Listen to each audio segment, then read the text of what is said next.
Now, Australia's pharmaceutical benefit scheme is in the headlines both here and in the United States this morning. Labor is promising to put a $25 cap on the cost of PBS-listed medicines if it's re-elected in a move to ease cost of living pressures. It says the savings would kick in next year and make scripts the cheapest they've been since 2004. But US drug giants are pushing Donald Trump to punish Australia with tariffs, saying schemes like the PBS undervalue American innovation and cost billions. So let's go straight to our political reporter Isabel Rowe at Parliament House. How much is this plan set to save Australians, and how much could medicines be under this plan? Well, as you say, the government is promising to cap the cost of medicines on the PBS at $25 per script. That should be as much as you pay, and that is down from $31.60, which is the cap now.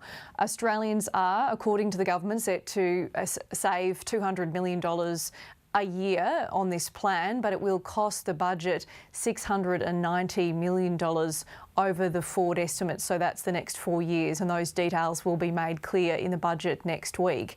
Labor says that this will come into place or into effect from January, and it's been very keen to make health a real focus of some of its pre-election commitments. This is one of several announcements to do with the pharmaceutical benefits scheme. We've also seen money to Medicare. But the coalition is hot on its heels on this particular issue. It has already promised to match this latest commitment from Labor. So no matter which party wins government, medicines should be capped at $25 per script from January. And Isabel, US pharmaceutical giants are urging President Trump to impose tariffs on medications. What can you tell us about what they've said? So there's been a letter that's been sent from one of the major US pharmaceutical lobby groups. It's been sent to the US Trade Representative Jamison Greer, who's been doing some of these negotiations with countries around tariffs. They have called Australia's PBS scheme egregious and discriminatory, and they've urged Donald Trump to retaliate against Australia by slapping tariffs on some of our pharmaceuticals, which is something he has already flagged that he would do. Now, the reason that some American pharmaceutical companies don't like the PBS is because the government of Australia does a deal with these companies to set the price of what they're selling and give us cheaper medicine. That, according to those companies, is devaluing some American products. So they have urged Donald Trump to retaliate. What has been confirmed by both the Labor government and the coalition is that neither party will make any changes to the PBS to try and appease Donald Trump in this area. The only thing that it really could be a threat is those tariffs that Donald Trump has already suggested will be placed on Australian products. And as we know, things are constantly changing. It's just not certain what the US is going to do here. All right, Isabel Rowe, thanks very much. Now, we're going to bring in Nate now just for a quick chat, because there has been a major flood warning issued for the Herbert River, with major flooding likely at Halifax at some point this morning. Major flooding is now occurring. Just in the last couple of minutes, the Herbert River hit the 5-metre level that is major flooding for the town of Halifax. And around the region, we've seen huge falls over the last 24 hours, backing up what's been hundreds and hundreds of millimetres for days for the Halifax area and for the Hinchinbrook Shire more generally. Take a look at the maps. I'll show you the radar of over the last 24 hours or so. You can see that rain has just been relentless. In fact, at Cardwell Gap, more than 450 millimetres has fallen since 9 a.m. yesterday. That puts its totals to more than 700. Warnings remain in place. The area has changed a little bit. So now the focus around Townsville into the south of that city. That leaves Cardwell and Hinchinbrook and Halifax, rather, which is just to the south, now out of the warning area. So good news there. But 450 millimetres, that sort of rainfall, it's got to go somewhere. So it's going to take a while before those rises start slowing down. It's a very dangerous situation. Halifax is a small town, but they're just waking up this morning. Weren't expecting flooding when they went to bed last night. Yeah, and they already experienced some flooding earlier this year. I think about 450, 500 people live there. Nate, thank you. We are going to have the Hinchinbrook Mayor on the program just a little later as well. But let's take you overseas now, where the US President Donald Trump and his Ukraine Ukrainian counterpart Volodymyr Zelenskyy are back on speaking terms after a 1-hour phone call to discuss Russia's rejection of a 30-day ceasefire in the war in Ukraine. It is the leaders' first conversation since their fiery exchange inside the Oval Office in Washington last month. Our Europe Bureau Chief Mazoe Ford joins us again. Mazoe, just tell us about this phone call. Good morning, James. Well, it couldn't have been more different to that White House Oval Office exchange that we saw at the end of last month. The statements issued by both the White House and the Ukrainians, both very warm, with the Trump side saying that it was a fantastic phone conversation. From Volodymyr Zelenskyy, it was positive, very substantive and frank.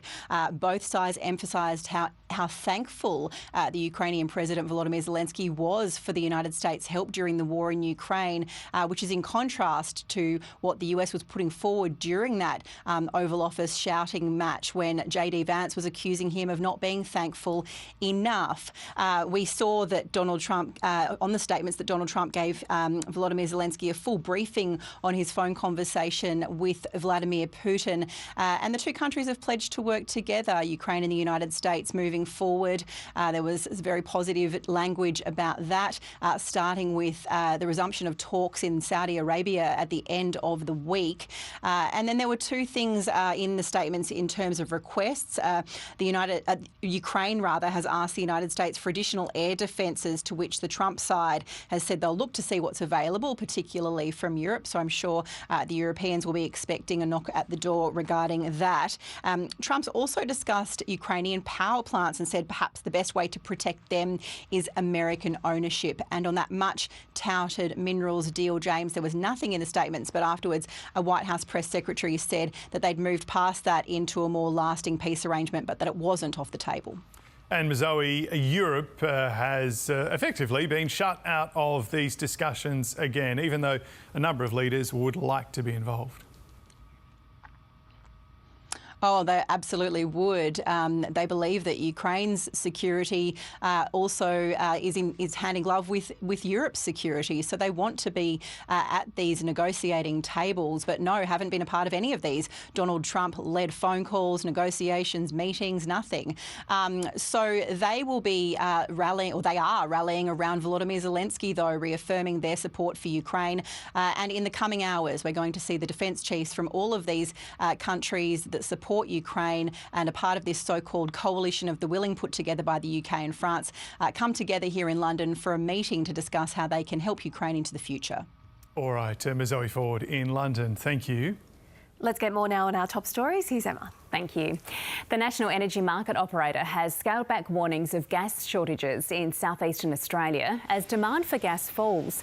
Last year, AEMO warned of supply shortages during days of peak demand from as soon as this year. But in its latest gas market report, it says that threat has been pushed out to later in the decade. It's still warning, though, of shortages from 2028 as production falls faster than demand. Adelaide fruit growers are facing longer trading restrictions following another fruit fly detection in the past week. A 15-kilometre radius suspension zone has been in place since January after the discovery of fruit fly maggots in homegrown peaches in the eastern suburb of Glynde, with locals unable to take homegrown fruit out of their properties. A bill will be introduced into New South Wales Parliament today, giving food delivery and rideshare drivers access to the industrial umpire so they can get fairer pay. Many of them earn less than the minimum wage and work excessive hours to make ends meet. The state government says other changes are also on the way, including providing workers compensation for those who were injured on the job. Administrators have taken control of the majority of childcare centres run by teetering empire Genius, having been appointed to another 12 centres across 4 states yesterday. It brings to 25 the number of centres in the hands of administrators after they took control of another subsidiary last week. The ABC's also found Australia's industrial watchdog has received at least 30 requests for help from Genius workers. There's been strong condemnation out of Europe after Turkish police detained the president's main political rival on charges including corruption and aiding a terrorist group. Istanbul Mayor Ekrem İmamoğlu was due to be named as the challenger to President Recep Tayyip Erdogan. The next poll is due in 2028, but must be held earlier if President Erdogan wants to run again.